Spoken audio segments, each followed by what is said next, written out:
Chers fidèles téléspectateurs de Parole Créatrice Info Télévision, bonjour, que le Seigneur vous bénisse. Nous sommes heureux de vous savoir nombreux sur notre chaîne dans le cadre de La Parole nous éclaire. Aujourd'hui, nous avons invité ici sur nos antennes le révérend pasteur Essokoum Simplice, pasteur assistant du révérend pasteur Baroya Samuel. Bonjour pasteur Simplice. Bonjour ma soeur Sarah, que Dieu te bénisse. Amen. Comment allez-vous ce matin? Par la grâce de Dieu, ça va, ça va. J'espère que vous vous sentez à l'aise sur notre plateau. Non seulement à l'aise, c'est toujours un honneur lorsqu'on est invité par vous de venir apporter sa modeste contribution à l'expansion de l'œuvre de Dieu. Nous sommes également très heureux de vous recevoir ce matin dans le cadre de cette émission. Le thème de ce matin porte sur le respect. Pasteur, pouvons-nous savoir ce que c'est que le respect? Déjà, bonjour à tous les téléspectateurs également. Savoir parler du respect, ça nous ramène tout simplement à la définition, et les dictionnaires, et les académiciens, les enseignants savent que le respect, c'est tout simplement un sentiment qu'on porte à l'égard de quelqu'un, à l'égard d'une société, à l'égard d'une communauté. Bref, le respect, c'est une formule de politesse. Le respect, c'est également avoir de la considération. Le respect, enfin, c'est avoir de la déférence. À mon humble avis, tout est caché là-dedans. Pouvez-nous donner un éclairage à propos, en vous basant sur la Bible ou encore sur le message du temps de la fin? Pouvons-nous un peu avoir plus d'éclairage en se basant sur les Écritures? Parlant du respect par rapport aux Saintes Écritures, puisque c'est de ça qu'il est question, à mon humble avis, avant d'entrer même dans les passages bibliques, nous voyons que la relation entre Dieu, le Créateur, et la créature que nous sommes, elle est basée sur le respect. Dieu est notre Créateur, nous sommes sa créature, et parce que chacun doit être à sa place, il y a entre les deux entités le respect. Il y a entre les deux entités la considération. Autant Dieu nous considère comme ses fils, autant nous devons considérer Dieu comme notre Père. Et qu'est-ce qui peut nous amener à considérer Dieu comme notre Père? C'est ce respect-là. Il n'est pas un respect mutuel comme on dirait dans la société, mais il est un respect là-dedans, il y a la crainte. C'est pourquoi vous allez voir, la plupart du temps dans la Bible, on parle de la crainte de l'Éternel. On dit même que la crainte de l'Éternel est le commencement de la sagesse. Donc la Bible, à plusieurs niveaux, parle de la crainte. Crains l'Éternel, crains ton Dieu, crains l'Éternel, crains ton Dieu. S'il faut que je donne un passage, nous allons par exemple lire dans le livre d'Ecclésiaste au chapitre 12 et le verset 15 seulement. Et Ecclésiaste ici fait comme une conclusion parce que c'était à la fin de ses écrits, à la fin de son livre. Il dit, écoutons la fin du discours. Crains Dieu et observe ses commandements. C'est là ce que doit faire tout homme. Avec ce passage, à mon humble avis, que tu sois président de la République, que tu sois balayeur de la rue, que tu sois qui que tu sois la première dame qui a fait ceci, que tu sois je ne sais pas quoi, c'est là ce que doit faire tout homme. Donc homme ici avec grand H. À mon humble avis, cette parole éclaire chacun d'entre nous. Merci pasteur, mais en vous écoutant, on a l'impression que nous devons que respecter Dieu. Ne devons-nous pas respecter nos parents, respecter nos pasteurs, respecter nos aînés? Et bien évidemment, puisque la priorité c'est à Dieu d'abord. Maintenant, si je respecte Dieu, si je crains l'Éternel, il est tout aussi normal et conséquent que le respect que j'ai envers Dieu, c'est par rapport à sa parole. Et laquelle parole me demande d'honorer mon père et ma mère. Et je ne tire pas ça de loin, vous le comprenez. C'est depuis un certain temps, je pense environ un mois, c'est comme un thème qui est central à notre pasteur, le révérend Baroya Samuel, qui depuis un moment nous a ramené après l'écoute de la bande Le Respect de 1961 par le prophète Branham, il a continué à nous étayer ce que Dieu attend de nous par rapport à nos parents, par rapport à mon semblable, à mon prochain. Ce respect-là est inévitable, puisque la même parole de Dieu qui nous demande de craindre Dieu, de respecter Dieu, nous demande d'honorer nos parents. La même parole nous demande également d'aimer notre prochain comme nous-mêmes. Le frère Branham dit que nous devons faire à notre prochain ce que nous aurons voulu qu'il nous fasse. Donc, ce respect-là, il n'est pas seulement un respect vertical, il est également un respect horizontal. Parce que la verticalité nous amène vers Dieu, mais quand ça devient horizontal, c'est vers notre semblable. C'est vers notre semblable. Nous avons nos parents, c'est un ordre, c'est une parole, c'est une loi. Et quiconque obéit à cela, non seulement est béni, est heureux, mais encore a ses jours prolongés. C'est un commandement, je crois, avec bénédiction attachée à cela. Avec promesse. Avec promesse d'ailleurs, merci. Pasteur, pouvons-nous savoir quelles sont les bénédictions attachées à cette exigence du Seigneur? Oui, parlant des bénédictions qui sont attachées qui sont conséquentes à cette exigence du Seigneur, parlant du respect. Oh ma soeur, la Bible est pleine. La Bible est pleine chaque fois que on a observé la parole de Dieu, on a été béni. De la Genèse à l'Apocalypse, nous avons plein d'exemples. Pour prendre un exemple, l'un des exemples les plus visibles, je sais qu'il y en a plein, mais regardons la vie de Salomon, par exemple, auprès de son père David. David avait eu la volonté de construire un temple à son père, à son créateur, à son Dieu. Un temple où il devait adorer Dieu, un temple où il devait montrer l'adoration, un temple où il voulait marquer de son estime, de son admiration, de son amour, de sa gratitude envers l'Éternel. Mais Dieu lui a dit non, tu as été un homme de guerre. Tu as fait couler beaucoup de sang. C'est pas toi, mais c'est ton fils Salomon.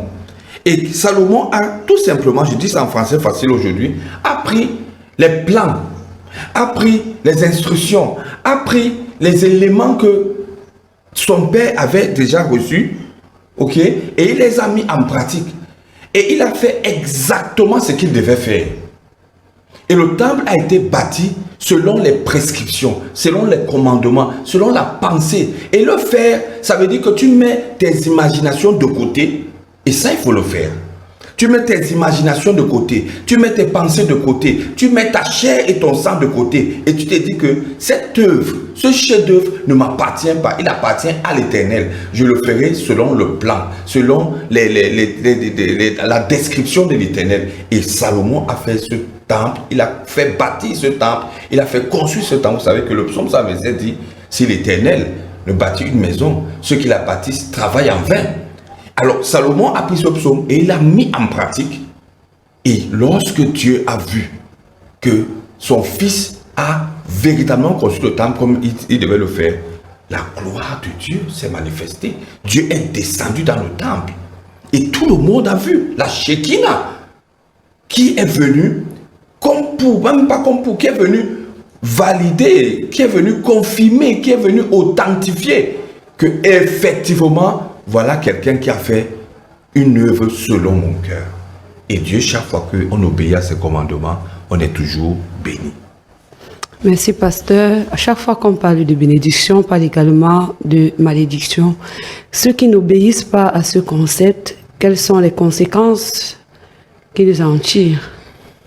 Oui, déjà, nous savons que lorsqu'on ne respecte pas, lorsqu'on n'a pas de respect, lorsqu'on n'a pas cette attitude de celui qui veut honorer, de celui qui veut valoriser, de celui qui veut respecter, qui veut craindre la volonté de Dieu, la parole de Dieu, les commandements de Dieu, alors on tombe dans le chapitre du mépris, on tombe dans le chapitre du déshonneur, on tombe dans le chapitre de la moquerie. On devient tout simplement un opposant à la volonté de Dieu. Et la Bible encore est pleine. Prenons un exemple. Le prophète Moïse, Dieu l'a suscité pour la délivrance de son peuple. Ça a pris le temps que ça a pris, mais Dieu avait choisi Moïse. Et quand il a fallu que Moïse épouse une femme, Dieu n'a pas voulu que Moïse, sa femme, sorte comme les autres pensaient. Ni Marie, sa sœur, encore moins Aaron, son frère. Peut-être même, je dirais, même le peuple. Mais Dieu a choisi la femme à Moïse hors du contexte, selon les hommes. Mais qu'est-ce qui s'est passé? Ça a soulevé des boucliers. Ça a soulevé une vague de mépris envers le choix de Dieu pour Moïse, parce que les gens croyaient que c'était le choix de Moïse. Les gens croyaient que Moïse était perdu. Les gens croyaient que Moïse a pris une femme étrangère. Les gens croyaient. Mais c'était Dieu qui était caché derrière. Et parce qu'ils n'ont pas discerné cela, ils ont méprisé. Ils se sont moqués. Ils se sont mis à railler. Ils se sont mis à murmurer. Et ça a fait une vague de déshonneur envers la femme que Dieu avait choisie pour Moïse. Les conséquences sont là, la Bible est claire. Dieu n'a pas supporté du tout. Dieu n'est pas resté tranquille. Dieu a agi et il a sanctionné, il a frappé Myriam de lèpre. Chaque fois que nous ne respectons pas les choix de Dieu, chaque fois que nous ne restons pas dans la volonté parfaite de Dieu, il y a toujours des conséquences. Parce que là, désormais, ce n'est plus Dieu qui travaille, c'est la chair et le sang. Mais dans la chair et le sang, qui ne discernent pas la volonté de Dieu à l'égard de ce choix, à l'égard de cette circonstance, à l'égard de cette situation, eh bien, bonjour, les conséquences fâcheuses, les maladies, les morts, les désastres, les fléaux et tout ce que Pharaon a subi. Parce que c'est Dieu qui envoie Moïse. Mais Pharaon a résisté et nous avons vu les plaies. Regardez aussi, je prends cet exemple parce que je parle trop d'hommes là, mais prenons la reine Vasti, qui est invitée à une célébration, qui est invitée par son époux, qui est appelée par son époux, parce que l'homme est le chef de la femme. Et à un moment, Vasti n'a pas compris ça comme ça. Vasti s'est rébellée, Vasti s'est opposée, Vasti n'a pas accepté que son époux l'appelle pour festoyer, pas festoyer dans le sens négatif, mais pour dire merci Seigneur, pour célébrer. Elle a refusé. Frère, excuse-moi, je t'appelle frère, mais c'est ma soeur.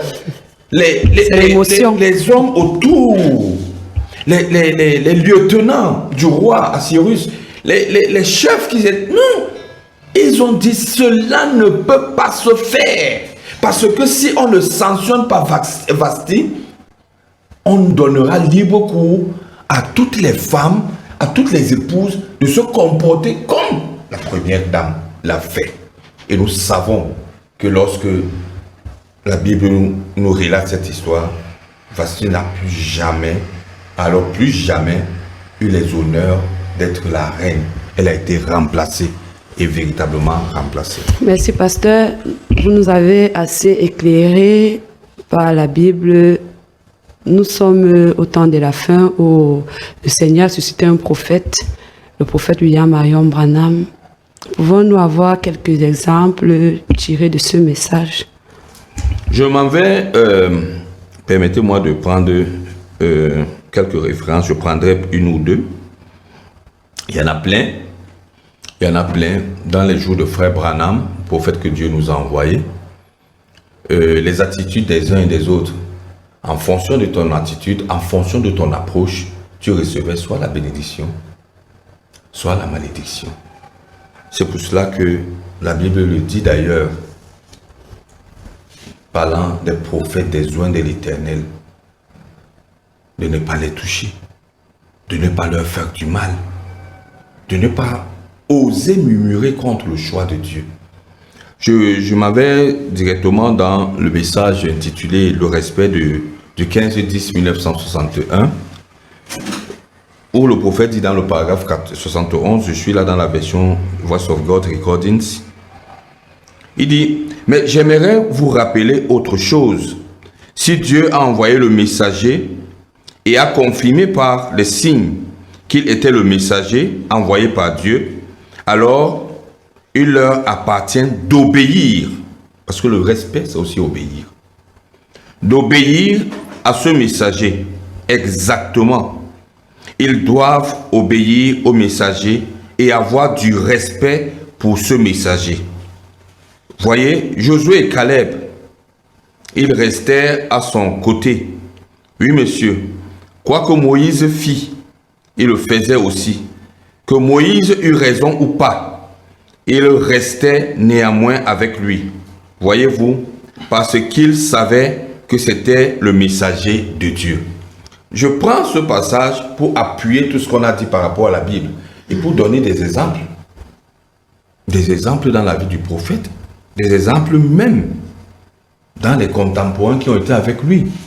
Nous nous rappelons, les passages ne me reviennent pas, les sermons ne me reviennent pas, mais que plusieurs fois, parce qu'on était à côté de frère Branham, le choix de Dieu, le messager, et qu'on a eu tout simplement l'occasion de discerner que voilà le prophète de Dieu, voici l'homme de Dieu.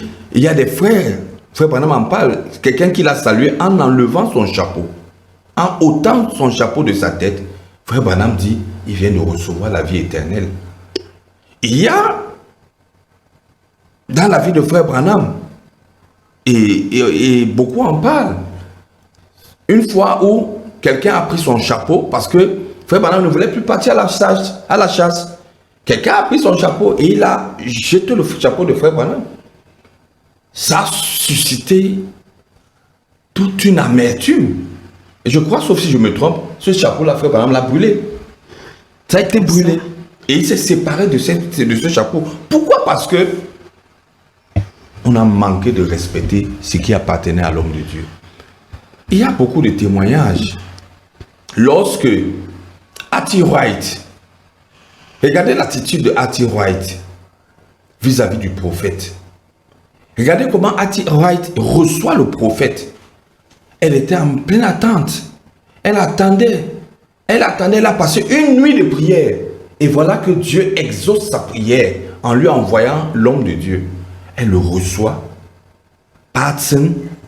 Et comment tu sais que je suis pasteur, puisque c'était l'appellation au sud de l'Amérique? Comment tu sais que je suis pasteur? N'avez-vous pas lu l'histoire de la veuve et d'Élie le prophète? Ainsi de suite, le frère Branham a compris. Et quand il est venu, à cause de l'atmosphère respectueuse, à cause de l'ambiance spirituelle qui était favorable à la volonté de Dieu, au choix de Dieu, la sœur Hattie Wright n'a pas seulement reçu la guérison de son enfant, mais aussi le salut des autres enfants qui plus tard sont devenus des prédicateurs. Et aujourd'hui, nous parlons de la sœur Hattie Wright sans l'avoir connue. C'est aussi ça, respecter l'homme de Dieu. Merci, pasteur, pour ces quelques exemples que vous venez de nous donner.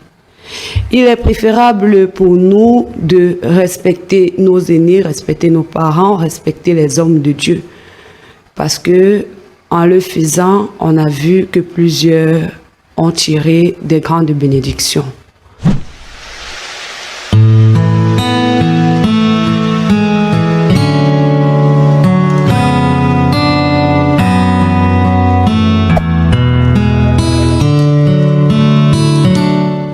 Vous êtes bel et bien sur Parole Créatrice. Vous suivez en direct l'émission La Parole nous éclaire.